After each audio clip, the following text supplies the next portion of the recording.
Hey guys and girls, and welcome to another pickup video.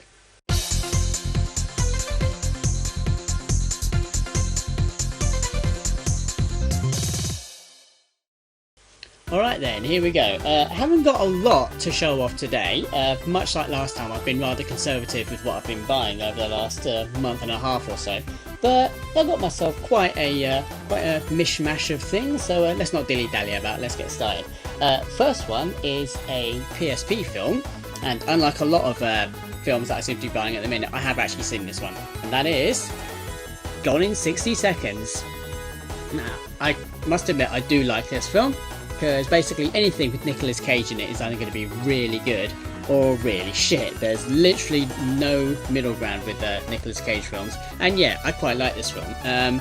One of the things that my manager and I like to do at work is when we're about to undertake quite a big task, one of us sometimes will do this, and the other one knows exactly what's about to happen, and they time it, and we time it just right, and we go, okay, let's go.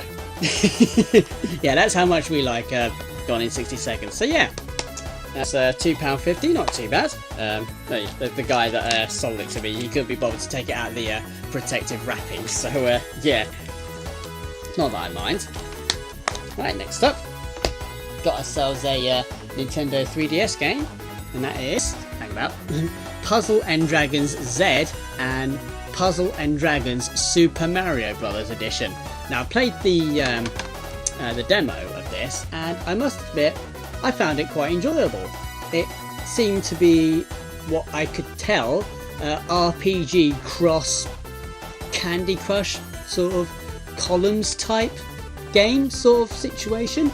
I certainly had a good enough time with it. I mean, I played the Super Mario Bros. Edition demo, so I think that's all you can play. Actually, no, I think you probably play the Puzzle and Dragon Z demo as well. Like, it's been a while since I actually last played it, but I saw this and it was a reasonable price. I can't remember how much it was. Yeah, it's no price in there or anything like that. And of course, it's got no instruction manual, but then again, I don't think it came with one anyway. It probably came with like an instruction pamphlet, and that was about it. But yeah, Puzzle and Dragons, I quite liked the demo, so I saw this at a reasonable price, so I thought, why not? Next up, we got ourselves a PS3 game, and that is Yakuza 4. Now, I've been actually getting into the Yakuza series now. I've just started playing number 1, and I've got number 2 as well. I'm just missing Yakuza 0 and Yakuza 3. But I remember playing the demo of the original Yakuza long time ago, and I remember liking it, and started playing through the first game, and I'm enjoying that as well. So I thought it only makes sense if I pick up the remaining series as and when I see them. And Yakuza 4, £15. It's a bit of coin to drop in a PS3 game, but considering how highly regarded the Yakuza series is, I'm kind of not surprised. And yeah, considering how much I can't remember if it's Yakuza 1 or 2 for PS2, how much that's inflating in price at the moment, I think £15 for this probably is going to be pretty good, especially compared to how much it could cost in the future. Let's see. I might come back to this video if I see a price hike rise, and I'll just say to myself, wow, I was right. Alright, next up, we've got another PlayStation game. This one's for PS4, and that is Carmageddon Max Damage.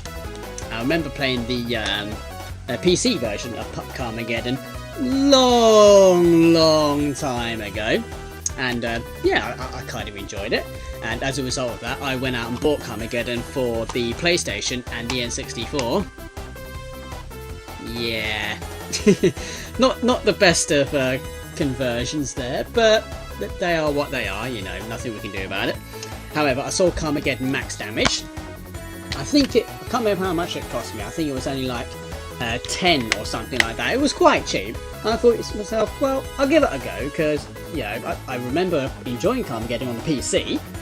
And I've actually had a brief run through of this. I think I played through the first 2 areas, and I'm having a lot of fun on it. In fact, if you look on my Twitter account, I recently posted a series of images and the video showing me achieving the trophy for killing all 700 plus pedestrians in the first, well, not necessarily in the first level, but it was in the first level. So yeah, I spent a good majority of the morning doing that, and I must admit, it was a lot of fun. I was quite lucky to find the power-up which puts all the pedestrians on the map for you, so that made it a little easier. It was like going around the map for fucking ages trying to find 1, 2, 3, 4, 5, 6, 10 pedestrians left to go, and you're like, wow, this is going to take forever, but thankfully not. Right, last game, that is. I've still got a couple more bits left to show. There's a game I've been after for a little while now, and that is NBA Jam. This is, well, it's not an On Fire edition, but yeah, NBA Jam for the Xbox 360. It's actually the first 360 game I bought for quite a while. I can say I've not played my 360 in a while now, especially now that I've got my my PS4, and I've started going back to trying to complete my backlog of retro games. But I saw NBA Jam off Xbox. I can't remember how much it was. I think it was like a $5 or something like that. It was really cheap, and I think now is probably a good time to start collecting for 360. And I've played NBA Jam on the Mega Drive. I've played it on the arcade. Who doesn't love NBA Jam? It's NBA Jam. I'm just really hoping that the 360 version is as good as the original versions. So if anyone out there has played it and can confirm that for me, that would be absolutely fantastic. Right, next up, got myself a couple of extra new controllers. Well, I say new. Right, first up, this is a controller that I technically don't need, and I probably won't ever use, simply because there are now better versions of this controller. But that controller is the Xbox original controller, the Duke. I've not had the Duke in a hell of a long time. I don't think I've actually had one since I had my original OG Xbox. I mean, the Xbox that I've got behind me, that's my second Xbox, and that came with the Xbox controller S. Didn't come with the Duke, but I saw this in CEX. I think it was £6, which I think is round about the going rate for retro controllers. Anyway, it's a good going rate for retro controllers anyway, especially well, especially in the previous last two generations. I've seen GameCube controllers, man, they go for quite a waft. Waft, I don't even know what that word means.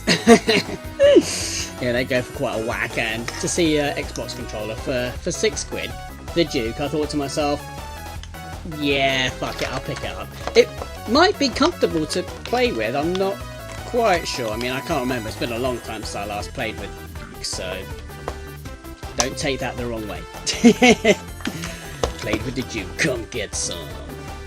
Alright, last off, this took me by surprise actually, because given the going rate for this type of controller on eBay, saying this for how much it was, I thought to myself, yeah, I'm not gonna and ah about this, I'm not gonna hang around and come back later, I'm getting this right now. And that is Dreamcast arcade stick. Now this normally goes for about, what, 50, 60 quid on eBay. And I saw this in CEX, as you do, for £35, which is just slightly more than I'd be happy to pay for an arcade stick. But considering how much it was on eBay, I didn't hesitate at all. I'm not entirely sure why there was like a £25 markdown from the eBay going price, because CEX, I'm pretty sure, go to eBay and check how much retro things are going for at the moment.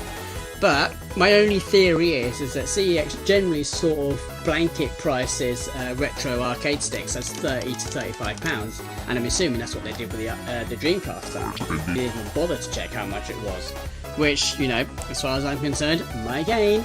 And I've been after a Dreamcast stick for years, because I used to have, I actually used to have two back in the day, but I lost them when I moved to this house, and I've been kind of pining after one for quite some time. and I actually do have a VMU which is specifically for fighting games and what have you, games that will specifically use the arcade stick. And much like a lot of older arcade stick, the restrictor gate at the bottom of the shaft of the stick is a square gate, so I had to open this up and do a slight alteration to the restrictor gate, and now I've got it as an octagon gate. So that's my favourite pickup of this bunch. Actually, no, this is my second favourite pickup. My first favourite pickup, coming up in a minute or so, is going to demand the full view of the table. So for that, I'm going to have to go back to Retrovision. So here we go. Alright guys, last of all, before I show this off, I just want to give a quick shout out to Dan, aka Slopes Game Room, for pretty much bringing this to my attention, as he posted I think it was a 10-second clip on Twitter, pretty much showing this thing in action, and I responded to him going, wow, where do I get that? I want one. And I was pointed in the right direction, and that is Snatcher Vinyl Soundtrack. I really love having this. I got this from a company called the Yeti, which, if I remember rightly, is based in Illinois, and it wasn't too badly priced. It was a bit pricey getting the shipping done, but ultimately it's worth it because, as I mentioned to Dan, I actually do enjoy listening to the Snatcher soundtrack. I sometimes pop the CD in and listen to it via that, but when you listen to it on CD, you're listening to the cutscenes as well, because that's how they had to do it. But with the vinyl, you actually just get the music on its own. No soundtrack, no cutscene, speech or anything. It's just pure music, and it is such a good album. And if we just take a look at the front here, I actually really do like the simplistic nature of the artwork here. You've got Gillian Seed here, along with Metal Gear Mark II, and I like you got down here. If you can read Japanese, then you can pretty much make out that this says Snatcher. It's got the first syllable cut off from the top, but you can make it out. And I love this this moon and this haze surrounding it, because even though it is actually the moon and haze, anyone who knows Snatcher, and indeed by proxy knows the Terminator, can pretty much tell that it represents the eye and the eye socket, which I thought was really cool. If we have a look at the back, we've got some nice artwork here. We've got Jamie Seed here, another image of Gillian, and Random Hajil, three of the main characters in the game, and naturally you got your track list in here as well. And if we open it up, got ourselves a really nice wide shot of all the main characters in the game. You got Gillian, Metal Gear, Katrina, Random, Mika, Harry, Jean-Jacques, Napoleon, Isabella, Benson, and Jamie Seed. And of course, massive great red font, Snatcher. And if we have a look at the first disc, we'll just pull that out here. It's a nice red affair, the disc. We'll just pop that out here.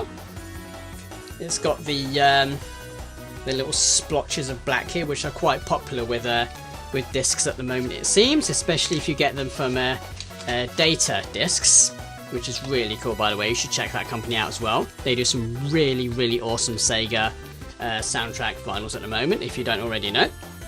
And of course, each side comes with an art card, and this one's got Gillian on one side, and on the other side, got ourselves a nice bit of shiny artwork going on here. Now, if I remember rightly, this artwork in particular was used for the 32-bit versions of Snatcher, which I thought was actually really cool. We'll just pop that on the side there, and we pop out the disc from the other side.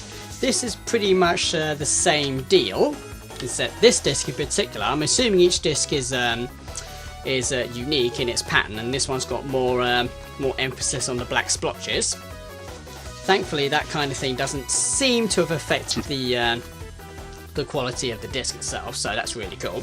If we take another look at the art card that's come in this one, we've got another image of Gillian Seed. We turn over, and we got Random Hajil on his turbo cycle. So yeah, that's that's pretty much it for the Snatcher double album. I'm actually really chuffed about this. So again, major props to Dan at Slopes Game Room for bringing this to my attention, and to the Yeti for selling it in the first place. So yeah guys, that's about it for now. So until next time, take care of yourselves, and thanks for watching.